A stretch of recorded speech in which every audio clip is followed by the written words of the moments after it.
Ikhwan dan akhwat yang dimuliakan oleh Allah Subhanahu wa taala, mari kita lanjutkan kajian kita yang kedua.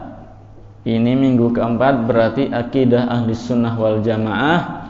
Kita akan membahas akidah ahli sunnah wal jamaah ini dengan pedoman kitab Al-Imam Murabbi Arwahina wa Ajsadina Syekhuna Al-Habib Zain bin Ibrahim bin Smith dalam kitab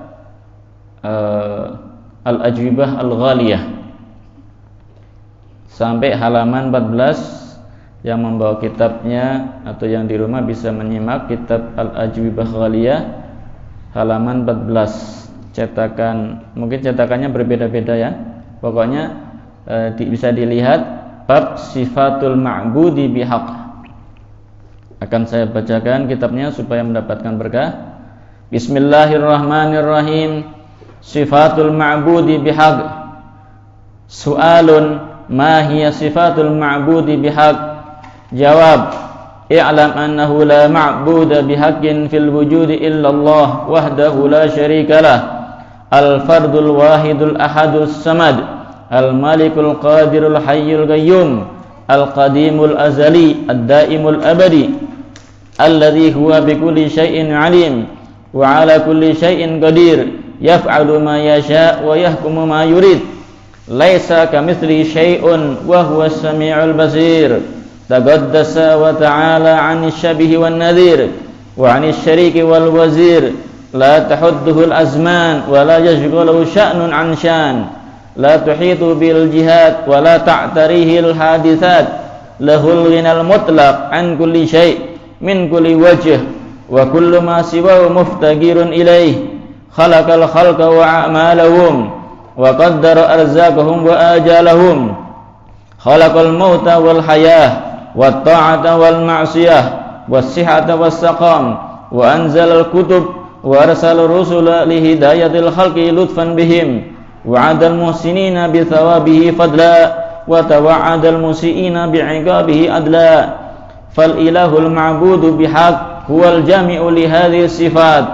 Qala ta'ala wallahu alladhi la ilaha illa hu 'alimul ghaibi wasyahadah huwar rahmanur rahim. Wallahu alladhi la ilaha illa huwal malikul quddusus salamul mu'minul muhaiminul azizul jabbarul mutakabbir. Subhanallahi amma yusyrikun. Huwallahul khaliqul bari'ul musawwir. Lahul asma'ul husna. Yusabbihu lahu ma fis samawati wal ard. Wa huwal azizul hakim. Pokok bahasan malam ini adalah sifat-sifat zat Tuhan yang disembah secara benar. Kenapa di sini ada catatan disembah secara benar? Karena ada beberapa yang disembah secara tidak benar, seperti para penyembah api. Mereka menganggap api sebagai Tuhan. Ini menyembah api benar apa tidak? Tidak benar. Ada yang menyembah patung, benar apa tidak? Tidak benar. Maka di sini harus dijelaskan menyembah Tuhan yang secara benar, yaitu menyembah Allah Subhanahu wa taala. Soal pertanyaannya adalah apa sifat Tuhan yang disembah secara benar? Sifat-sifatnya itu apa saja? Akan disebutkan di bawah ini oleh guru kita Al-Imam Al-Habib Zain bin Ibrahim bin Smith. Ketahuilah bahwa Tuhan yang wajib disembah secara benar itu adalah Allah Subhanahu wa taala yang tidak ada sekutu baginya, yang Maha Esa. Jadi harus ada kalimat yang Maha Esa, Maha Tunggal, dan tidak ada sekutu baginya. Karena Allah Subhanahu wa taala tidak berbilang, hanya satu, Allah Subhanahu wa taala. Namanya banyak tapi zatnya adalah satu. Qul huwallahu ahad. Al-fardu, zat yang maha sendiri. Al-wahidu, yang satu. Al-ahad, yang satu. As-somad, yang menjadi pedoman, pegangan seluruh makhluk hidup. Al-maliku, yang merajai alam semesta, Al-Qadiru yang maha kuasa, Al-Hayyu yang maha hidup, Al-Qayyum yang maha berdiri sendiri. Ada enggak yang menjadi raja alam semesta? Ada enggak? Selain Allah? Enggak ada. Yang maha kuasa ada enggak? Enggak ada. Yang maha hidup ada enggak? Yang lain mati semua. Jadi enggak berhak hak Tuhan, hanya Allah Subhanahu wa taala. Ini kriterianya nih. Ada enggak yang lolos seleksi seperti ini? Enggak ada. Siapa yang bisa hidup terus menerus? Mungkin bisa ratusan tahun, 1000 tahun, tapi kan koet juga.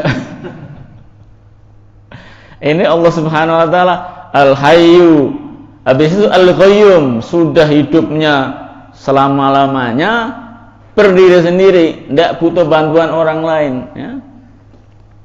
Al-Qadim yang maha dahulu, Al-Azali yang maha dahulu, Ad-Daim maha langgeng, Al-Abadi yang langgeng, yang selamanya kekal.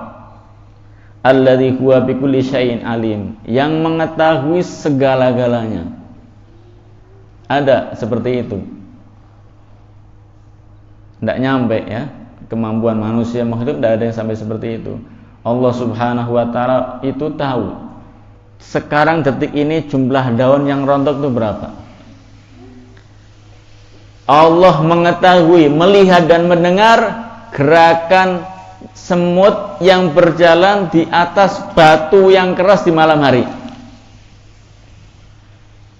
Kalau ada semut berjalan di atas kertas, kita tidur sampingnya kresek, dengar ya. Tapi kalau berjalan di atas batu yang keras di malam hari, tidak lihat, tidak kedengaran. Itu Allah tahu di mana, di lubangnya segala macam. Allah tahu, maha mengetahui segala sesuatu. Itu yang kecil-kecil tahu, apalagi yang besar. Kita tadi habis ngapain ya, habis ketemu siapa, tadi di jalan lihat siapa ya. Jadi hati-hati, jangan di jalan lihat ada selebat sweet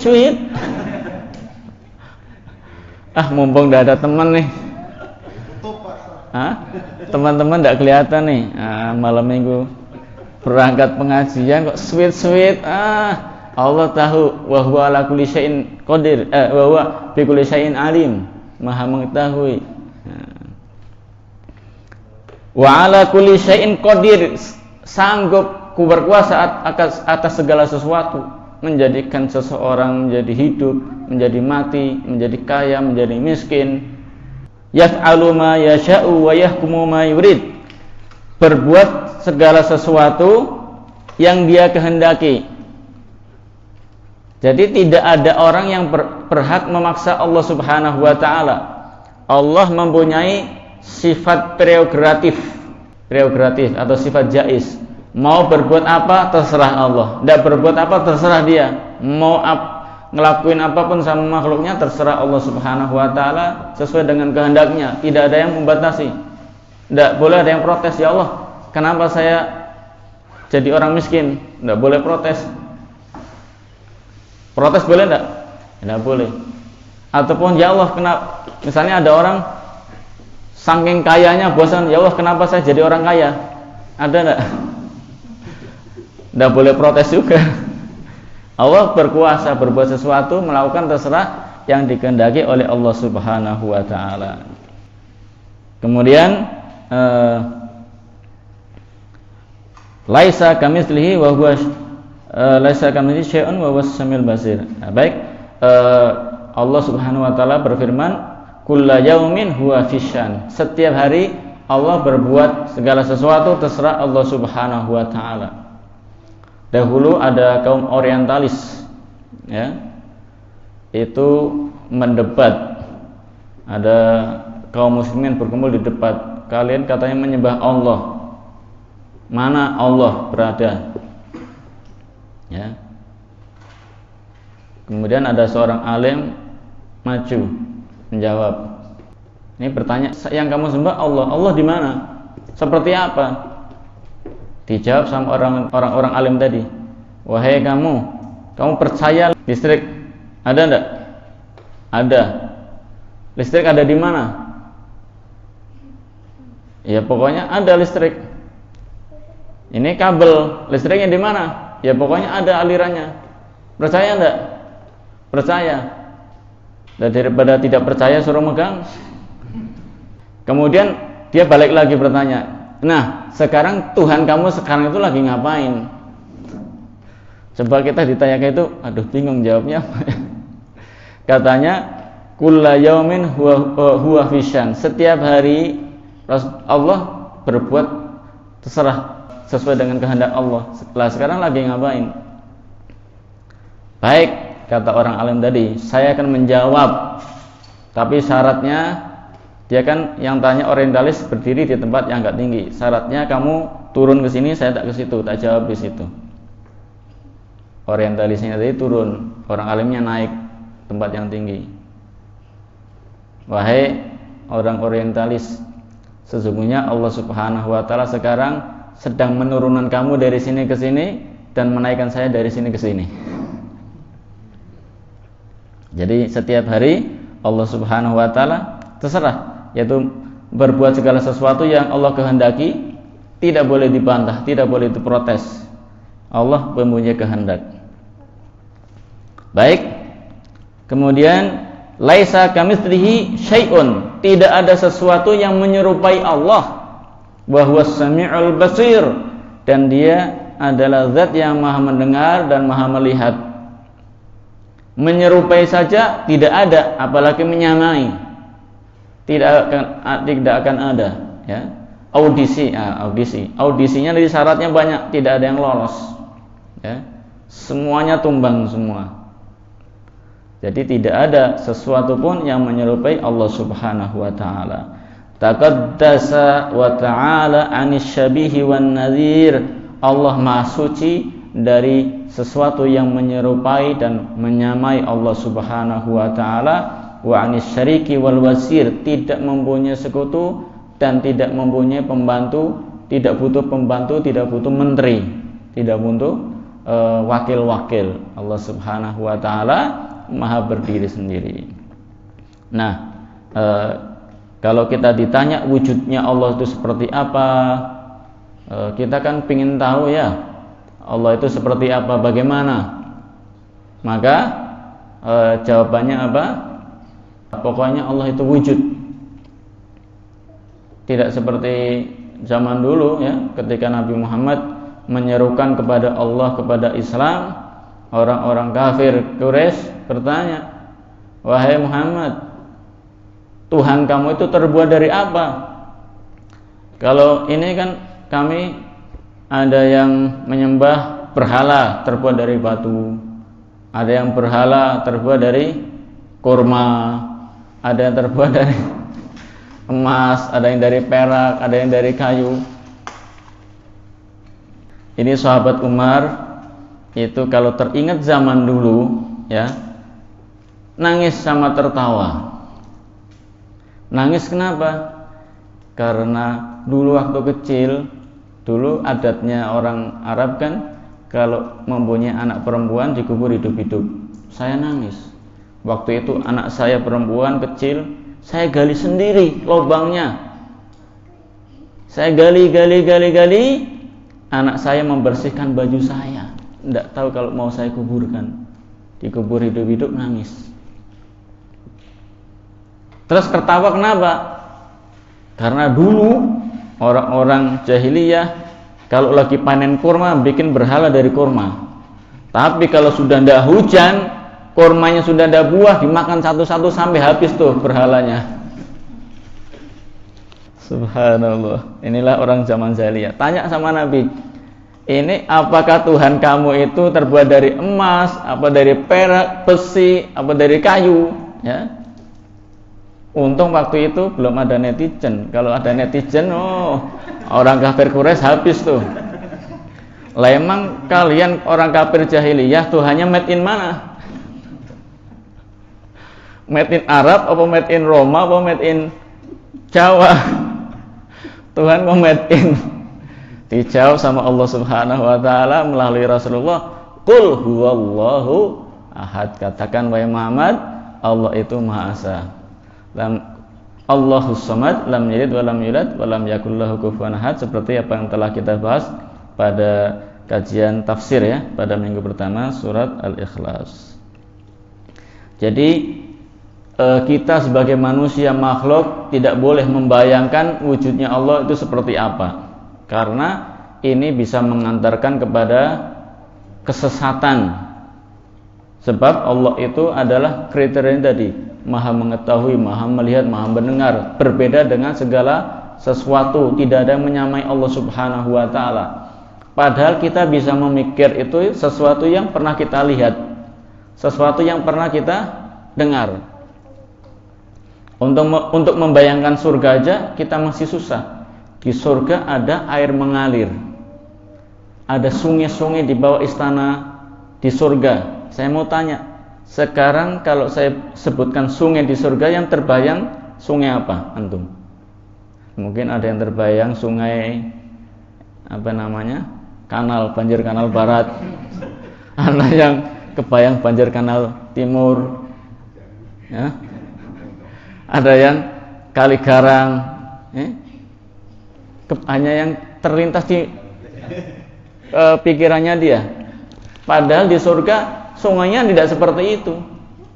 Di surga itu ada rumah, istana yang terbuat dari emas, ada yang terbuat dari mutiara. Kita terbayang emas yang pernah kita lihat. Jadi Allah Subhanahu wa ta'ala tidak mungkin ya kita bayangkan, sebab kita hanya bisa membayangkan apa yang kita lihat, apa yang kita dengar. Padahal Allah tidak pernah kita lihat, tidak pernah dengar. Jadi tidak boleh kita membayangkan Allah Subhanahu wa ta'ala bentuknya seperti apa. Kalau kita paksakan diri, justru kita akan sesat. Bukan tambah imannya tambah tinggi, keyakinannya tambah kuat, bukan, tapi kita tambah sesat. Na'udzubillah min dzalik. Oleh karena itu, sahabat Abu Bakar As-Siddiq itu memberikan kaidah dalam sebuah bait syair, al-ajzu an tarakil idraki idrak wal bahthu fi dzatihi isyraq. Jadi ketidakmampuan kita membayangkan wujud Allah Subhanahu wa ta'ala itu sudah iman, sebetulnya seperti itu.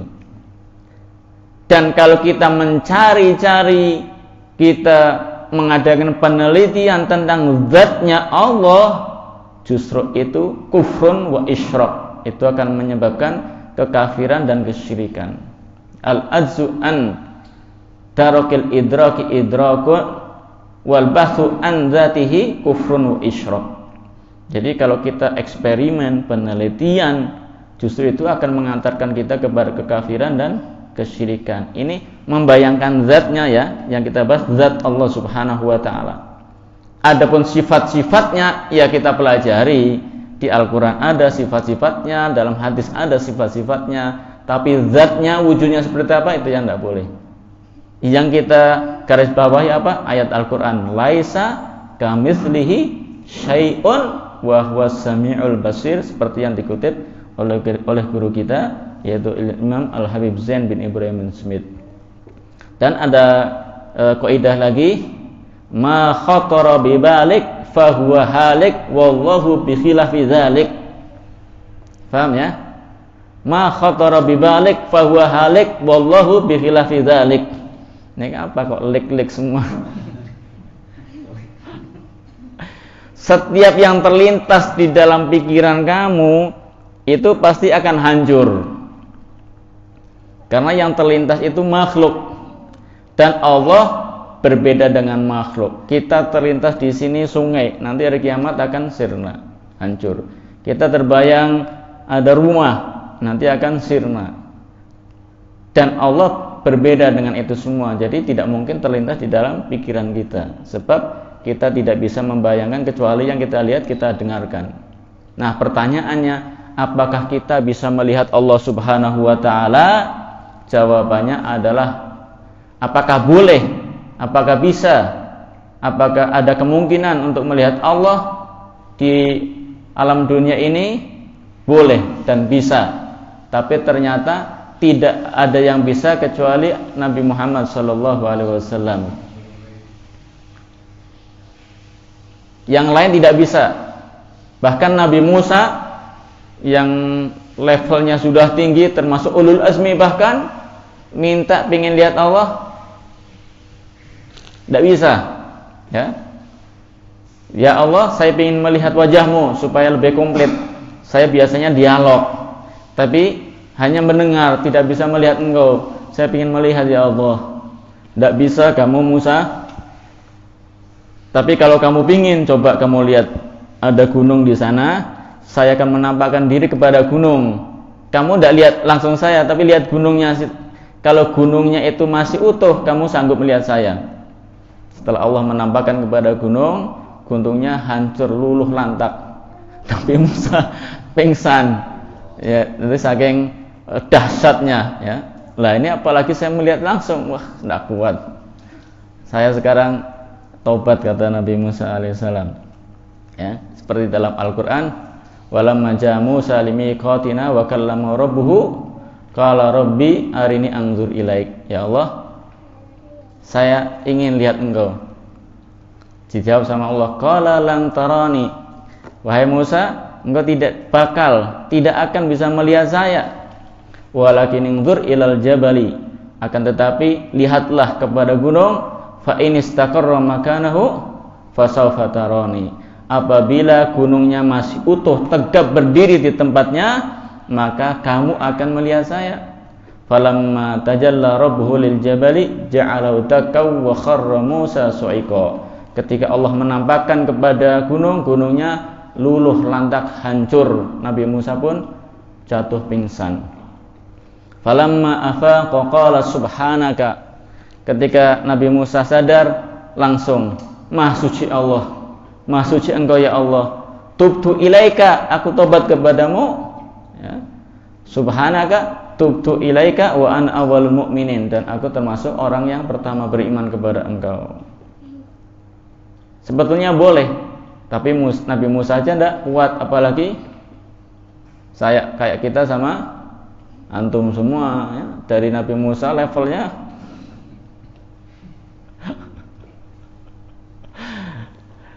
antara langit dan bumi, bukan langit sama sumur bor, jauh sekali. Apalagi pengen melihat Allah Subhanahu wa taala. Ya. Nabi Musa dan tidak bisa.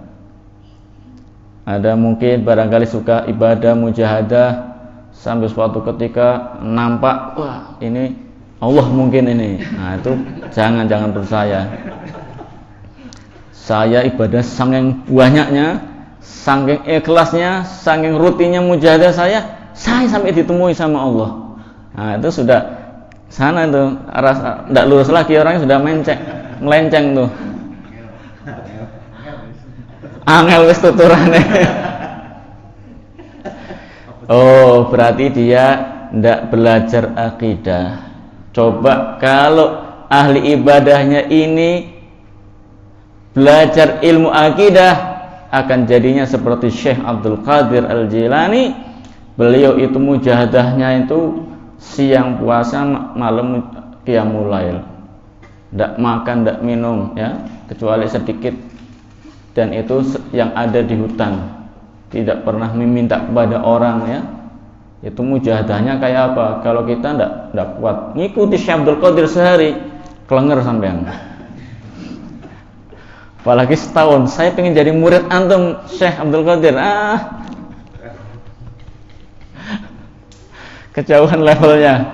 Ini Syekh Abdul Qadir tuh suatu ketika waktu ibadah dalam perjalanan suluknya nampak cahaya yang bersinar terang benderang. Wahai Abdul Qadir, saya adalah Tuhanmu. Kamu sekarang sudah mencapai derajat yang tinggi, level yang tinggi. Sekarang yang haram menjadi halal buat kamu. Kalau kita kayak gitu, wah besok beli khamr nih, saya tingkatannya sudah segini. Wah besok saya tidak sholat lagi, kenapa? Saya sudah levelnya segini, sudah ma'rifat. Tidak. Syekh Abdul Qadir Al-Jilani, tidak mungkin Allah Subhanahu wa taala menghalalkannya haram, tidak mungkin. Kemudian Syekh Abdul Qadir berkata apa? Ikhsa ya la'in. Pergi yes kamu wahai iblis yang terlaknat. Akhirnya cahaya yang terang benderang tadi berubah menjadi asap yang mengepul ternyata iblis, ya, iblis berpura-pura ingin menyesatkan Syekh Abdul Qadir Jailani mengaku sebagai Tuhannya. Nah, ternyata Syekh Abdul Qadir Jailani orang alim, tahu ilmu akidah, tidak terbujuk rayu oleh bujukan syaitan iblis. Kata iblis tadi apa? Wahai Abdul Qadir, kamu selamat. Sekarang kamu selamat sebab kamu orang alim. Bukan cuma ahli ibadah saja, tapi alim. Saya sudah menyesatkan dengan cara seperti ini 70 ahli thariqah. Sudah jadi guru thariqah yang tersesat dengan cara saya sudah ada 70 orang. Kamu selamat sebab kamu alim, kata dia. Karena tidak mungkin, ya, melihat dengan kepala kita, kemampuan kita tidak kuat. Nabi Musa saja tidak kuat. Yang kuat hanya Nabi Muhammad SAW ketika beliau diminta oleh Allah Subhanahu wa taala, diundang, dijemput dengan malaikat Jibril dan Buraq untuk menghadap kepada Allah Subhanahu wa taala malam Isra dan Mi'raj. Menghadap kepada Allah Subhanahu wa taala diwajibkan sholat 50 waktu, dipotong-potong-potong jadi 5 waktu. Nah, sampai malaikat Jibril mengantar Nabi Muhammad. Langit 1 ketok-ketok, siapa? Muhammad. Apakah sudah waktunya? Sudah. 2, 3, 4, 5, 6, 7 sampai Sidratul Muntaha. Nah, setelah sampai Sidratul Muntaha suruh masuk. Malaikat Jibril, wahai Rasulullah, engkau majulah. Loh, Jibril, wahai kekasihku, apakah engkau akan biarkan saya masuk sendiri? Engkau tidak menemani. Nah, mau menghadap pada Allah butuh mental yang kuat. Ini Nabi Muhammad mau ditinggalkan sama Jibril. Wahai Jibril, kenapa ditinggalkan saya?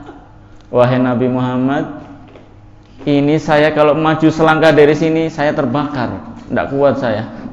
Nabi Muhammad dipanggil naik pada Allah Subhanahu wa taala, menghadap dengan jasadnya, dengan pakaiannya, bahkan dengan sandalnya yang kita bahas kemarin, terompahnya Nabi. Menghadap kepada Allah Subhanahu wa taala kuat, melihat dengan mata kepalanya Rasulullah sallallahu alaihi wasallam.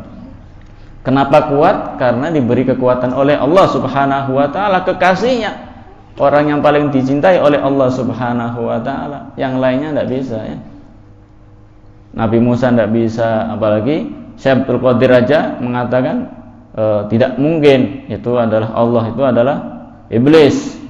Begitu juga orang-orang yang lain, apalagi kita. Jadi kalau melihat sesuatu malam-malam lagi zikir apa cahaya,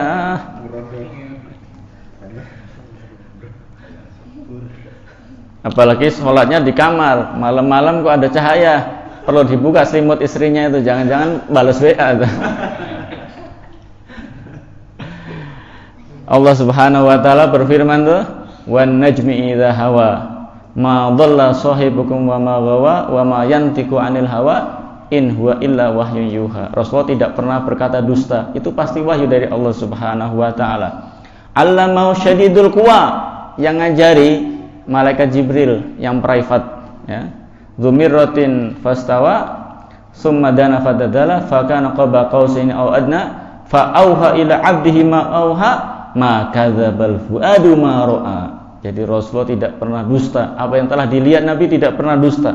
Jadi Rasulullah melihat langsung zat Allah Subhanahu wa taala pada saat Isra dan Mi'raj. Setelah Nabi Muhammad tidak ada yang sanggup, selain Nabi Muhammad tidak ada yang sanggup melihat Allah Subhanahu wa taala. Subhanallah, itulah kemuliaan Nabi Muhammad sallallahu alaihi wasallam. Kita juga menjadi mulia sebab kita menjadi umatnya Nabi Muhammad sallallahu alaihi wasallam.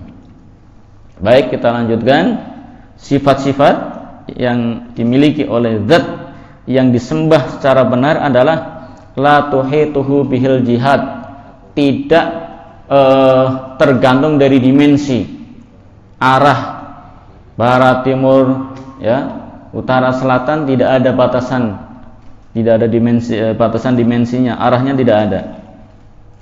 Wala ta'tarihil haqisat lahul ghinal mutlaq an kulli syai' min kulli wajh. Allah maha kaya, tidak butuh dengan segala sesuatu. Butuh disembah, Allah tidak butuh. Kita sholat, kita tidak butuh, kita yang butuh kepada Allah, ya. Kita beribadah, Allah tidak butuh. Kita yang butuh ibadah kepada Allah Subhanahu wa taala. Wa kullu ma siwahu muftaqirun ilaih. Segala sesuatu selain Allah butuh kepada Allah Subhanahu wa taala. Selain Allah butuh kepada Allah Subhanahu wa taala. Allah tidak butuh kepada selainnya. Baik, khalaqal khalqa wa amalahum, menciptakan makhluk hidup dan amal perbuatannya. Itu adalah Allah yang menciptakan. Manusia bisa berjalan, itu adalah karunia dari Allah Subhanahu wa taala. Manusia bisa duduk, kita bisa membuka mata, memejamkan, kita bisa makan, itu adalah karunia dari Allah Subhanahu wa taala. Yang ciptakan adalah Allah Subhanahu wa taala. Itu akidah ahli sunnah wal jamaah. Berbeda dengan kaum Mu'tazilah. Kaum Mu'tazilah itu mengatakan manusia itu berhak berbuat sesuai kemampuannya. Kalau Mu'tazilah, saya mau jalan ya saya jalan, itu saya sendiri, bukan dari Allah, kata Mu'tazilah. Saya mau makan, ini gerakan begini itu ya saya sendiri, bukan dari Allah. Itu keyakinan Mu'tazilah. Itu yang sesat ya. Kalau akidah kita Ahlus Sunnah wal Jamaah adalah semua diciptakan oleh Allah Subhanahu wa taala. Kita yang diciptakan Allah, gerakan perbuatan kita juga diciptakan oleh Allah Subhanahu wa taala, seperti yang dirangkum dalam kaidah ya, dalam kitab Jauharatul Tauhid, fa khaliqun li abdihi wa ma'amil muwafiqun liman arada an yasil. Jadi Allah menciptakan hamba manusia, begitu juga perbuatannya. Muwafiqun liman arada an yasil, ini sesuai dengan apa yang dikehendaki oleh Allah Subhanahu wa taala. Jadi kalau ada yang mengatakan saya mau berbuat apa ya terserah saya, itu kemampuan saya, itu adalah keyakinan kaum Mu'tazilah. Benar apa tidak? Tidak betul. Ini semua adalah ciptaan Allah Subhanahu wa taala. Ini ada sedikit kisah ya. Dulu ada pembesar daripada ulamanya kaum Mu'tazilah. Tapi akhirnya nanti tobat syekhnya ini. Ada namanya sangat terkenal sekali.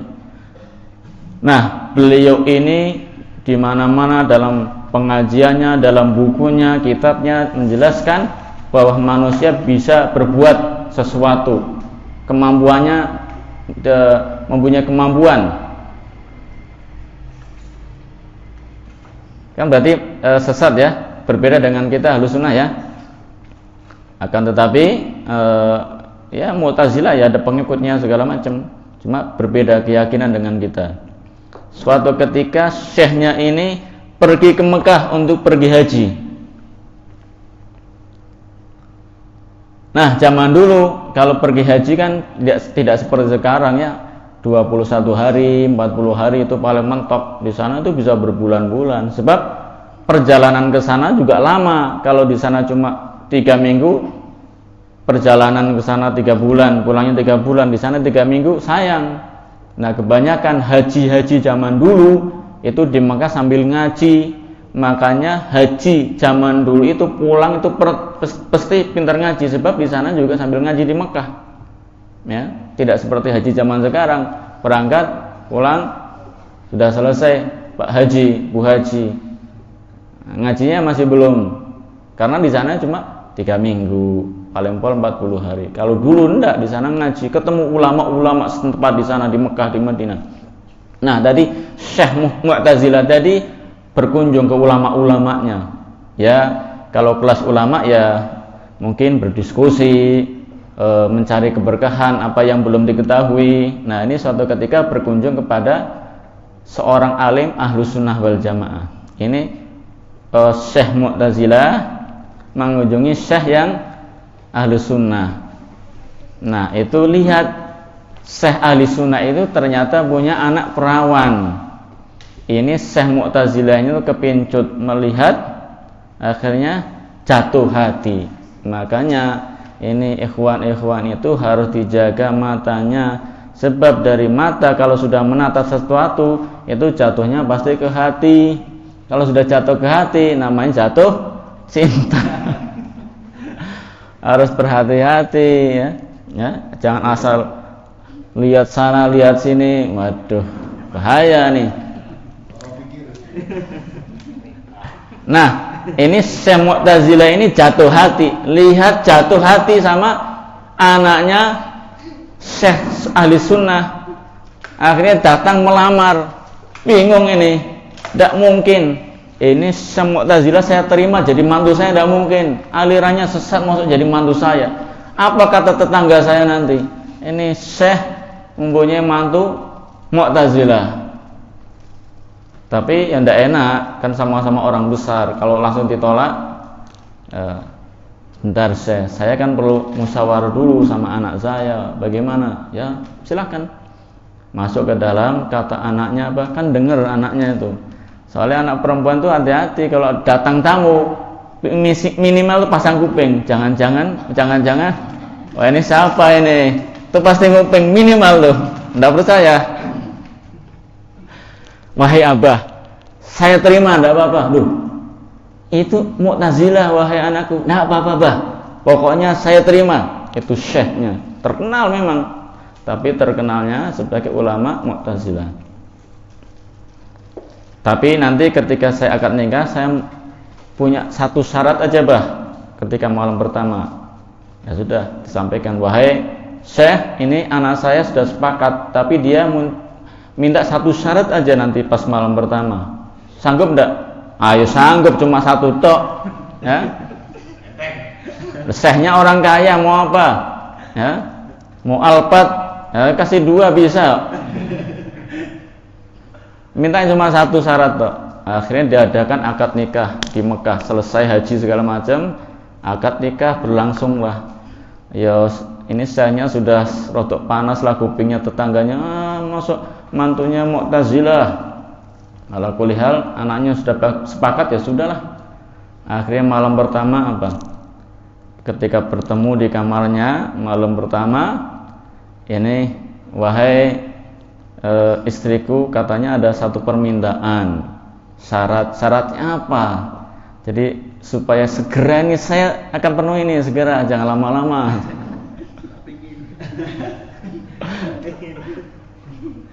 Syaratnya apa? Saya satu aja sih permintaan saya. Kalau kamu bisa, ya kita lanjut. Kamu tidak bisa sampai sini, saya mau keluar. Wahai Syekh, katanya kamu berkata setiap manusia itu bisa berbuat sendiri, bukan karena karunia dari Allah. Perbuatannya itu bukan ciptaan Allah, bisa menciptakan sendiri. Betul enggak? Oh ya betul, ini dalilnya, sebutkan. Cuma itu toh syaratnya. Wah ya gampang, dijawab tek. Perempuannya diem. Ini Syekhnya sudah selesai ngomong panjang lebar setengah jam. Syekh, saya cuma minta satu tok malam ini 70 kali Syekh. Katanya kamu bisa menciptakan perbuatan sendiri. Malam ini saya minta 70 kali. 70 ronde. Waduh, geblak ini Syekhnya 70. Katanya bisa menciptakan perbuatan sendiri. Saya minta 70 kali. Bisa enggak? Aduh, kalau itu bisa enggak ya? 2 kali aja belum tentu, apalagi 70 kali. Akhirnya Syekhnya tuh tersadar, ya Allah, ternyata manusia itu lemah, tidak mungkin menciptakan perbuatannya sendiri. Ini semua adalah kemampuan dari Allah Subhanahu wa Ta'ala. Ini loh, saya baru diuji dengan perempuan nih, gadis, suruh 70 kali saya sudah nyerah, tidak bisa.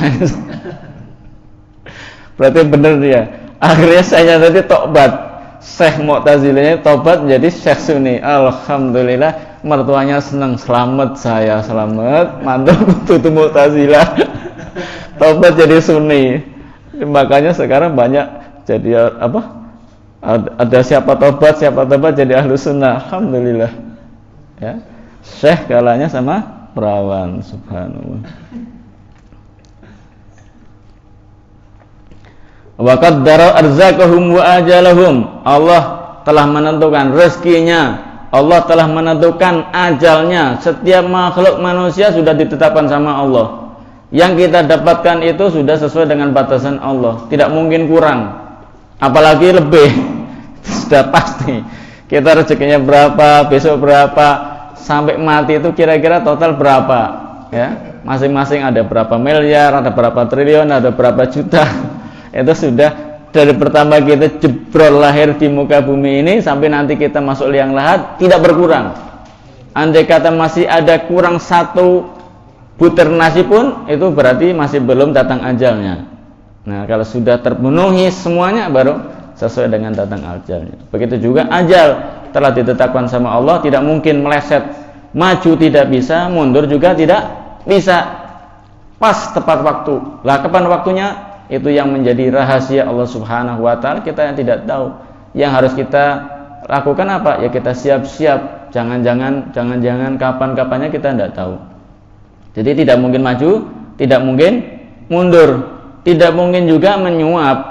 Saya minta diundurkan, menyuap malaikat Israel. Ya, jangankan mau nyuap, ketemu aja sudah gemeter, apalagi ini 1 triliun saya minta sebulan lagi. Ya enggak bisa. Malaikat Israel. Ya, ketemu aja mungkin nanti barangkali cuma sekali tok dalam seumur hidup. Itu dulu ada zamannya Nabi Sulaiman. Kemudian Nabi Sulaiman kan mukjizatnya terkenal banyak ya, termasuk awan segala macam. Ada pengikutnya itu jatahnya meninggal 5 menit lagi. Malaikat Israel datang. Dilihat catatannya, si A ini meninggalnya 5 menit lagi. Meninggalnya di India misalnya. Ini kok masih di Palestina bersama Nabi Sulaiman. Ini 5 menit kok di India, jauh tempatnya, ini bagaimana nih? Akhirnya datang kepada Nabi Sulaiman, ini menampakkan wajah aslinya malaikat Israel, sehingga si A tadi melihat langsung, saking takutnya. Nabi Sulaiman, tolong saya, ada malaikat Israel ngejar saya. Tolong saya dikirim awan untuk membawa saya kepada India. Dia ingin lari dari maut. Padahal di catatannya 5 menit lagi di India, dia di Palestina. Padahal aman kalau di Palestina. Dia minta dikirim awan sama malaikat Nabi Sulaiman, saya minta dikirim awan, tolong kirim saya ke India. Akhirnya ya sudah, permintaan pengikutnya, Nabi Sulaiman memohon kepada Allah dikirim awan, diantar ke India. Ternyata di sana sudah disambut sama malaikat Israel. Nah, ini benar catatannya ini. Jam ini di India si A benar ini. Wassalam. Jadi tidak mungkin maju, tidak mungkin mundur. Waktunya sudah ada catatannya, tempatnya sudah ada catatannya, tidak mungkin meleset. Allah Subhanahu wa taala. Daftar tadi sudah diserahkan sama malaikat Israel. Tinggal eksekusi pada waktunya nanti. Baik, khalaqal mauta wal hayata. Allah menciptakan kematian dan Allah menciptakan kehidupan. Nah, ini juga termasuk syarat yang berat, ya. Apa ada orang menghidupkan? Apa ada orang mematikan? Tidak ada yang sanggup, ya. Tapi dulu ada yang ngaku bisa, ya. Ketika siapa? Zamannya Nabi Ibrahim, rajanya siapa namanya? Namrud. Ya. Alam tara ilal ladzi haja fi Ibrahim an atahu al-mulka idz qala Ibrahimu rabbiyal ladzi yuhyil wa yumit qala ana uhyi wa umit.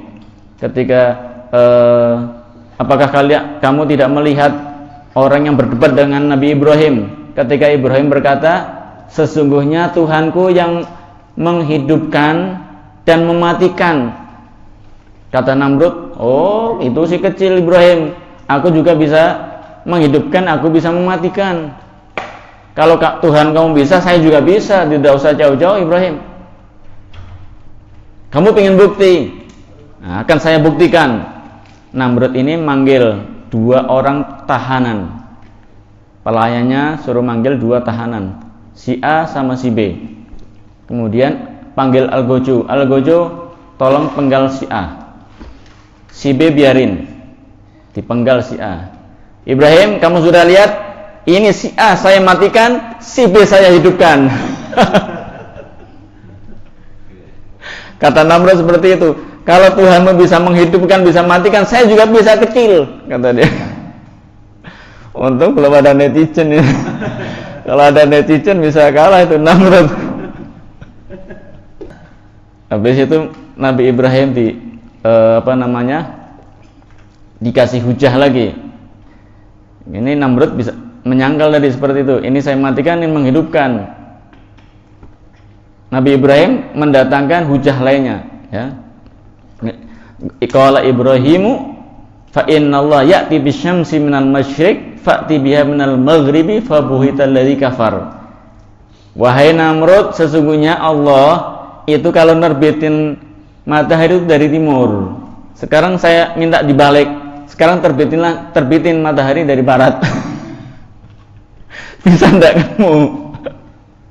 Akhirnya pada kebingungan. Ini merasa tertipu. Wah, ternyata benar Ibrahim nih, ya. Ternyata Tuhannya Ibrahim benar. Ini Namrud yang ngaku Tuhan, ini salah ini. Subhanallah. Allah menciptakan mati dan hidup itu adalah ya menciptakan kematian yang hakiki, menciptakan kehidupan yang hakiki, bukan sekedar kayak Namrud seperti tadi. Itu sih hanya permainan kata saja. Kamu mati, kamu hidup. Wa ta'ata wal ma'siyah. Allah menciptakan ada orang ahli taat, ahli maksiat, wasihata wassaqam, ada yang sehat, ada yang sakit. Ya semuanya adalah kekuasaan Allah Subhanahu wa taala. Wa anzalal kutuba, menurunkan kitab-kitab, wa arsalar rusula, dan mengutus para rasul-rasul lihidayatil khalqi lutfan, untuk memberikan hidayah kepada makhluk, makhluk hidup, lutfan bihim, karena rasa sayangnya Allah kepada mereka, dan memberikan janji kepada orang yang berbuat baik akan mendapatkan pahala, dan menjanjikan orang yang berbuat jelek akan mendapatkan siksa. Itulah yang harus dimiliki, sifat-sifat yang harus dimiliki oleh Tuhan yang hakiki, yang wajib disembah secara benar. Kalau ada sesuatu yang disembah tapi tidak memenuhi kriteria yang telah disebutkan tadi, berarti sesembahannya tadi tidak sah, sesembahannya tidak benar, sesembahannya tadi batal, ya. Ini sifat-sifat Allah tadi bisa kita kaji, ya. Jadi kepada kaidah, kalau sifat-sifat bisa kita kaji, kita bayangkan, kita renungi dari Al-Quran dan hadis Nabi. Akan tetapi zatnya Allah tidak boleh kita bayangkan. Jangan sekali-kali mencoba, saya ingin naik tingkatan dengan mengkaji eksperimen wujudnya Allah seperti apa. Itu bukan bertambah imannya, akan tetapi akan menjerumuskan kepada kekafiran dan kesyirikan. Na'udzubillah min dzalik. Ini dirangkum dalam firman-Nya Allah Subhanahu wa taala di dalam surat Al-Hasyr, wallahu alladzi la ilaha illahu alimul ghaibi wasyahadah warrahmanur rahim. Wallahu alladzi la ilaha illahu al-malikul quddusus salamul mu'minul muhaiminul azizul jabbarul mutakabbir. Subhanallahi amma yusyrikun. Wallahul khaliqul bari'ul musawwir. Lahul asma'ul husna. Yusabbihu lahu ma fis samawati wal ard. Wa huwal azizul hakim. Ikhwan dan akhwat yang dimuliakan oleh Allah Subhanahu wa taala, alhamdulillah dan alhamdulillah kita panjatkan puji syukur kita kehadirat Allah Subhanahu wa taala yang telah mendudukan kita di dalam golongan orang-orang yang benar, orang-orang yang menyembah kepada Allah Subhanahu wa taala sebagai hamba Allah, sebagai orang yang Islam dan orang iman. Ini adalah suatu nikmat yang sangat agung di sisi Allah Subhanahu wa taala, sangat besar untuk kita, karena pada saat ini kita melihat ada orang menyembah berhala, menyembah api, ada yang menyembah selain Allah Subhanahu wa taala. Nanti mereka akan masuk nerakanya Allah, kekal di akhirat di neraka. Na'udzubillah. Kita alhamdulillah bisa iman, bisa Islam. Semoga iman kita, Islam kita tetap dijaga oleh Allah Subhanahu wa taala sampai kita akhir hayat nanti dipanggil oleh Allah berjumpa dengan malaikat Israel, tetap iman dan tetap Islam, dan dijadikan ucapan kita yang terakhir keluar dari mulut kita adalah la ilaha illallah. Amin Allahumma amin birahmatika ya arhamar rahimin. Baik, ada satu pertanyaan. Ustadz, apabila kita belum selesai membaca doa sujud dan imam sudah duduk di antara dua sujud, apakah kita langsung mengikuti atau menyelesaikan doanya? Jazakallah khairan katsiran Ustaz. Jadi doa ketika sujud subhana rabbiyal a'la wa bihamdih ini dibaca supaya tergolong sempurna adalah 3 kali dan maksimal bacaannya 11 kali. Subhana rabbiyal a'la wa bihamdih. Nah, kalau kita bacaannya lama, imam keburu sudah duduk. Nah, kita bacanya tadi sudah 3 apa belum? Kalau kira-kira belum ada 3, kira-kira imamnya sudah duduk, ya paling kan selisih cuma 1 detik 2 detik, ya selesaikan dulu enggak apa-apa, ya kan kita mengikuti imam juga tidak bareng. Jadi kita itu sebetulnya ketika sholat berjamaah tidak berbareng sama imam. Imam ruku kita langsung ruku, berdiri, sujud, enggak. Kalau imam ruku sampai ruku kita baru ruku. Sebetulnya ya, imam i'tidal selesai kita baru berangkat. Imam sujud sampai kita baru sujud, bukan bareng. Ini bareng-bareng enggak. Jadi yang disunahkan bareng itu ketika membaca amin itu bareng, tapi dalam gerakan kita dianjurkan, diafdalkan agak akhir sedikit. Sekiranya imam sudah sempurna baru kita ngikuti. Begitu juga ketika bangkit dari sujud, imamnya sudah mulai bangkit dari sujudnya, duduk. Nah, sekiranya sudah sampai duduk, nah kita baru bangkit. Ya saya kira kalau sekedar bacaan subhana rabbiyal a'la wa bihamdi 3 kali sudah cukup. Tapi kalau kita bacaannya panjang-panjang, ya lebih baik segera mengikuti imamnya, karena bacaan standarnya 3 kali. Kecuali imamnya sujudnya panjang, kita mengikuti. Kita sudah habis nih, imamnya doanya kok belum habis-habis ini, kita tambahin lagi. Tapi kalau imamnya sekedar baca 3, ya kita 3 aja supaya tidak ketinggalan. Pengen membaca doa banyak nanti di sholat sunat-sunah yang lain, ya. Saya kira begitu. Tidak ada halangan saya kira, karena seorang makmum mengikuti imamnya, gerakannya setelah imam sempurna baru kita bergerak.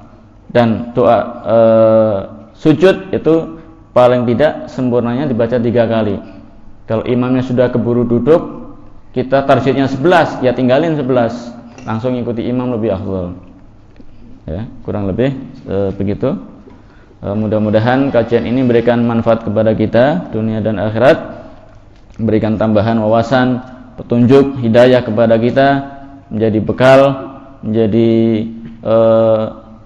pencerahan buat kita supaya kita bisa selamat mengarungi kehidupan dunia, barzah dan akhirat.